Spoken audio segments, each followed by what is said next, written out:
Welcome to episode 9 of the Deal Breakdown, and today we're going to be continuing on with another transaction story. My name is Fong Tran, your seller specialist. I'm from Tran Property Group. And I'm Wesley with Main Real Estate, your buyer specialist. And together, we are the Deal Breakdown. And so, Wes, last week's episode, your transaction story, I want to continue on representing the South Side. And so I have a client who ended up a failed sale, fortunately. Again, I represent the South Side. We went through the inspection contingency. We're on the market for a number of weeks. We did one price reduction, and this is priced between 450 and 500K. They gave us a full price offer at the time, and we went through the inspection contingency. Then the last day of the inspection contingency, after bugging them all week, I received a 21 item repair addendum. There was only one major item. Actually, I take that back. There was two. The second one being CO2 smoke detectors. The first one being a very minor root intrusion into the sewer line. We understood that we probably have to take care of that. It's Portland. We live around trees. Understandable. Home was built in the mid 2000s, so like 2006, I believe. And so, I received a 21 item repair addendum. Hold on. Can I guess one of them? Go for it. If one of them wasn't caulking, I'm walking out. It was caulking. Yeah. So I know these buyers. Yeah. Oh, exactly. A common siding nowadays, they use cement fiber, which is a very, very good siding material. It's not asbestos. It's not the wood siding. It's not lap siding. It's cement fiber, which is typically what you see in a lot of new constructions. Sometimes the joints, the caulking, or the moisture barrier dissolves and disintegrates. So that was a part of it. We understood. Let me just go through real quick with you guys, the list that I got. It was the sewer line, like I mentioned. The deck, they wanted to build some steps as well as railing. The caulking around on the siding. In the attic, they wanted a little bit more insulation. There was some paint chips on the trim of the back patio that they wanted us to replace because they suspected dry rot. What else? The crawl space venting on the foundation on the exterior, they wanted all of them replaced. There's nothing wrong with them other than it looked dusty. And they wanted us to, the HVAC, granted the HVAC was a little aged and they wanted us to replace it.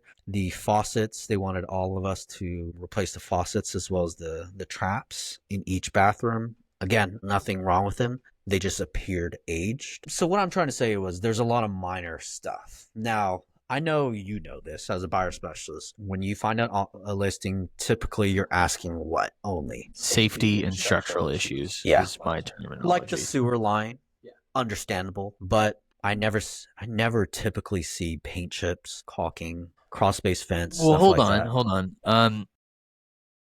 FHA buyers? Conventional. Okay. Move on. I say FHA because FHA appraisers will call out paint chipping. For sure. You're right, especially on the exterior. Correct. I just went through that. They called out this like paint chipping on like the siding right next to the garage. And before the FHA appraiser came out, I called the listing agent. I'm like, hey, we're FHA. I guarantee they're going to call this out because I've had it done before. I don't want to have to wait for them to come back out and do it. So holy crap.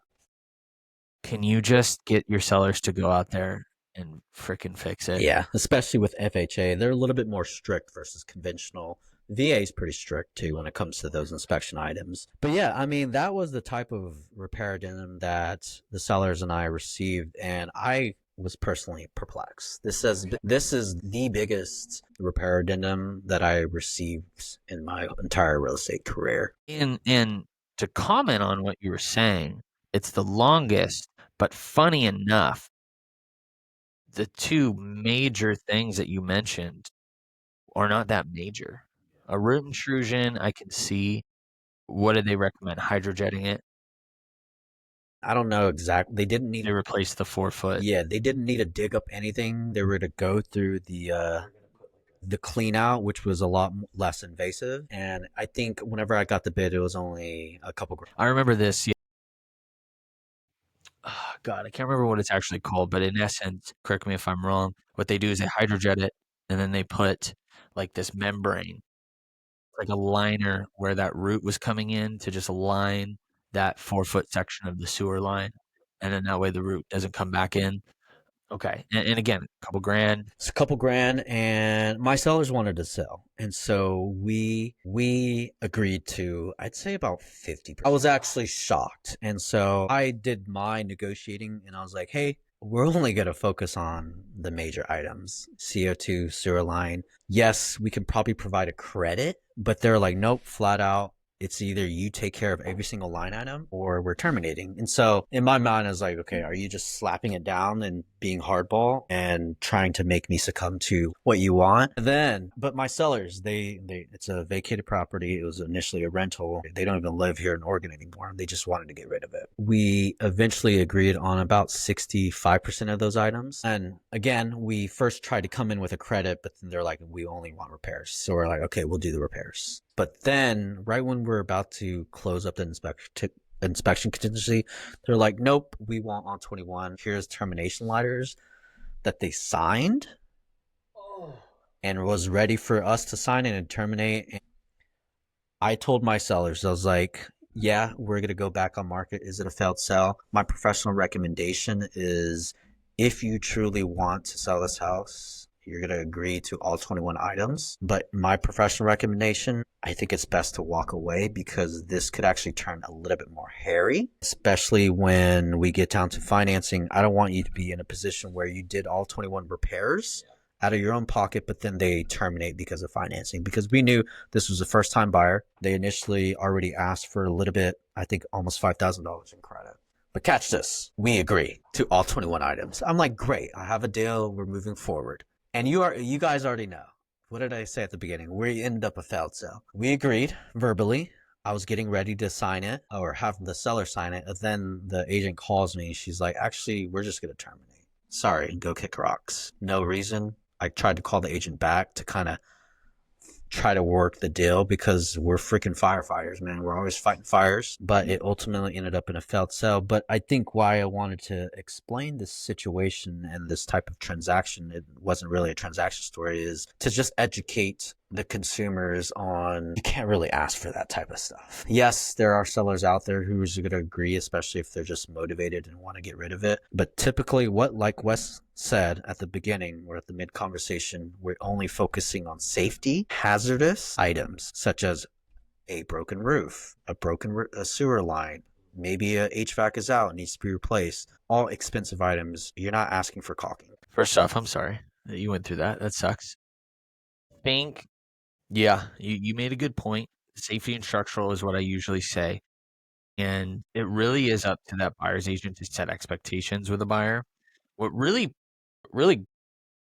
grinded my gears with that repair with the faucets that you mentioned, because buyers, when you're buying a home, the sellers are not there to upgrade the home. They are there to fix what is already there if it's not functioning.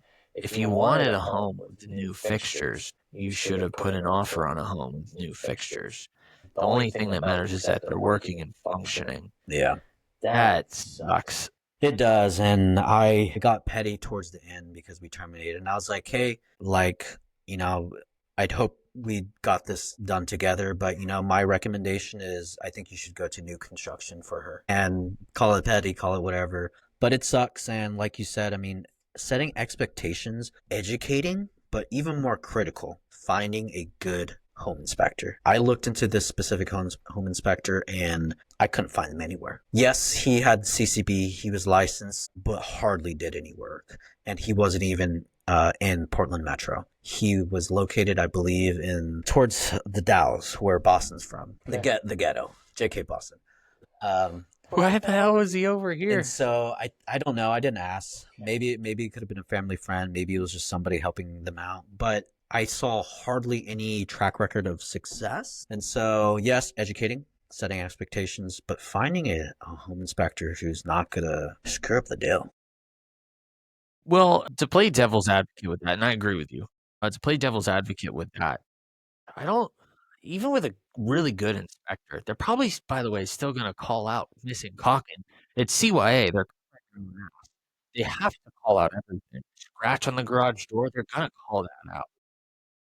Now, I don't know what the inspection report looked like. Usually, inspection reports that I have, because there's 2 that I use. One I use in Washington, Yeah. one I use in Oregon. This specific guy, he didn't use Spectora, which is what like Timberline uses, and then Marcel, because I use the same people typically. Of course he does. They're This the best. Yeah, so this specific inspector was notating severity level. I think it was red as in terrible, orange, and then green as in it's okay. He was notating stuff that was supposed to be green or orange, red. And so a part of the inspection was like, was the deck. The deck is only one step. You take one step and you step on it. And he was like, oh, this is improperly done. You need a deck rail. But the step, I kid you not, the step is like 3 inches tall. It did not need a guardrail. So stuff like that. And so yeah, you're right. They're licensed to call stuff out, but if they're doing it improperly, I think that's where I draw the line. And I'm just like yeah, it sucks. Yeah. Terminated. What I learned from it is just find the next buyer. I mean, I don't know. I because I feel like at the beginning we were stiff, but then we started giving them what they wanted, and we ended up giving them everything they wanted, but they still did not, come to terms. And so, what are your thoughts, man? It sucks. Yeah. I was telling Angelica, and I was just like, It reminds me of last year, 24, where these buyers are just picky. Yeah, there's a lot of picky buyers, especially when it comes to listings. Yeah, man. I think again, it really is down to the actual consumer, the actual buyer, right? That you're working with. The fact that they're a first time home buyer, probably young, didn't really get it. And that's really honestly on the buyer's agent, again, not setting those expectations to our audience and to the people that are going to watch on social media or whatever. As a buyer, really need to learn how and where to pick your battles with a seller. Okay. So I just had this happen. I put in an offer with my aunt over the weekend. We got a counter offer back and we went to dinner because she's visiting before hopefully she moves here. And she was asking me for my advice, and she started wanting to maybe push down a few grand on the price. And I said, let's not do that, because I don't want them to feel nickeled and dimed. I want them to think that we're coming in good faith. That way there's a bigger opportunity for us in the inspection period to come back with repairs. Because if we upfront upset them, then they're going to say screw you when it comes later on. So know how and when to pick your battles. When it comes to these repairs, like you're talking about, how and when to pick your battles. I have a list that I tell people, and I'm going to tell you, buyers, the things that matter in your house are your roof. Is it in good working condition? The age, is it leaking? All that. The roof, the foundation, right? Is it settling way too much? Cracks aren't necessarily the worst thing in the world, but is your foundation okay? You have your crawl space, like vapor barrier, masonry blocks down there, all that jazz. Is it wet? Do you need a sump pump? But crawl space, electric, fire hazards, bobbin tubes, like electric, plumbing, the pipes rusting, all that. And then, past that, yeah, past that, I mean, obviously, if the furnace has to work as well, right? Okay. But HVAC issues, if they does not work, okay. But past that, you are asking for upgrades, and it's such a big no-no. Like a deck could make sense to me if it's installed improperly, or it's like a structural hazard. If someone stood on this, they'd be falling down. But yeah, gosh, man, I got one that said, God, I think it was the most ridiculous thing I've ever seen. They said, seller to make sure that the front right burner on the range works. And I'm like, wow, okay, really? Well, remind me to not write the range, the freestanding range into the contract, personal property. It was so minor. And I remember, and I was representing the seller here, I remember getting an actual frigid air guy out, or whatever the company was. And he came out and he took that little plate on the burner off, and he's like, "Oh, there's just like gunk in it." And he scraped it a little bit, and then the burner worked. I was like, "What are we doing?" What are we doing here, fam? Yeah, minor things, just forget about it. Do it yourself. Spend the $20. Do it yourself.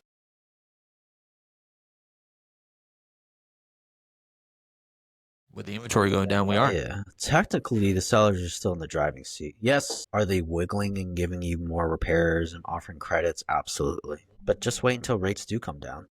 Not even that. I'm going to stake my claim here. Not even that. I am right now touring with people and I am telling them you can ask less this month. Ask for less this month than you could have 2 months ago. It is a harder market. There are multiple offers out there, boys and girls. You, I hate that list. I would want to punch that buyer in the face. I hate that list. This agent, just to wrap things up, maybe I'm being petty. This agent, she's been in the industry for like 27 years. I looked her up, but she does not consistently sell real estate. I'd say probably a couple transactions a year. So it gives me the idea she's probably working part time. So she just does not keep up with the times, keeps up with how the actual real estate market is operating. She's essentially the voice of the buyer, not the buyer's agent giving recommendations. As a buyer's agent, you definitely obviously your buyer or your seller is in the driver's seat. At the end of the day, they make the decisions, but you're there to advise them Yeah, counsel them. counsel them. Great word. And if I was in that agent's shoes, if you were in that agent's shoes, I'm sure you would have advised. Yeah, I would have those tough conversations like, hey, this is not reality. This is dreams right now. Yes, there are these amount of issues with the house, but the reality is in this type of market, you cannot ask for all that stuff. And it's having those tough conversations. I'll even go further and we kind of bring one of mine in. So I'm under contract with the buyer right now, and we went through the inspection. And Fong, when I say it was the cleanest inspection I've seen, I'm not kidding. It's the cleanest inspection I've ever seen. You talked about the red, the yellow, the blue or green or whatever. There was one red. One red. Do you know what that red was? CO2 smoke detector. Smoke detector was over 10 years old by 3 months. Oh my God.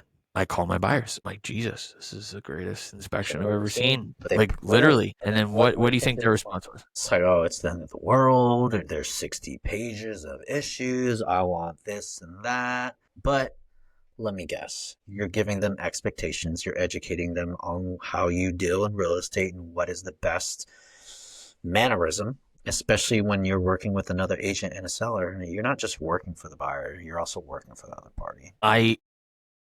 Yes, exactly. I had a good hour-long conversation with them about the cleanest inspection report I have ever seen. Let that sink in.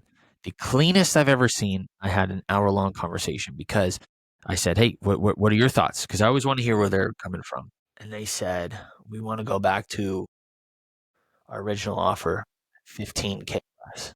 And I go, "Where the hell did you pull that number from?"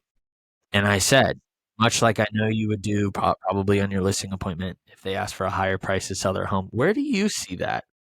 Where do you see that on this comparable market analysis that I apparently missed? And I said, where are you getting that number from? Because we're way off, dog. And we started to talk, and I said, well, think about this. Let's break it down. That cost is going to be this. That cost is going to be this. I could see where you're coming from this. He wanted them to repaint the whole house. And I said, no, that's a very ridiculous for that one thing with the FHA chipping. I go, nope, absolutely not. We broke it down, and really where they stood on business was the radon. Okay. The radon was like 10. Super high, okay? And I said, "That one's understandable. It's about $2,500 for a radon mitigation system." Okay? 25, I just had it done. I can get someone out there from Just Radon or whomever, 2,500 bucks, you get state-of-the-art radon mitigation system, never worry about radon again. Okay, we're at 25. Make up the 12.5 for me right now. Where's the other 12.5 coming from? Yeah, and that's what it takes. It takes having the tough conversations, having knowledge of prices, of what costs. But yeah, I mean, just to wrap up this episode, it sucks I had a failed sale, but for you consumers out there, I mean, all the more merit to find an agent who's actually pretty knowledgeable in the current market and actually transacts quite a bit to understand how you deal in this market. Couldn't agree more. Well, this is Wesley, your buyer specialist, signing off. And this is Fong, Mr. Fell Guy, also signing off. See you guys on episode 10. Yeah, take care.